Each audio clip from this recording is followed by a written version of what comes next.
এতটা ঘৃণা, এতটা অপমান, এতটা না পাওয়ার হিসাব বুকের ভিতরে জমে রেখে সত্যি কি মানুষ ভালো থাকতে পারে? হয়তো পারে না।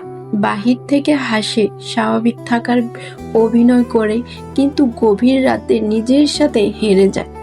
কখনো কখনো মনে হয়, আমি যদি এতটা আবেগী না হতাম, মানুষের কথায় এত সহজে ভেঙে না পড়তাম, অল্প একটু স্বার্থপর, অল্প একটু কঠোর হতে পারতাম, তাহলে হয়তো আজ হৃদয়টা এত ক্লান্ত হতো না। কারণ এই পৃথিবীতে বেশি অনুভূতি রাখা মানুষগুলো সবচেয়ে বেশি কষ্ট পায়। তারা ছোট ছোট যত্নে, ভালোবাসায় খুঁজে পায়, আবার ছোট ছোট অবহেলিত ভিতর থেকে ভেঙে যায়।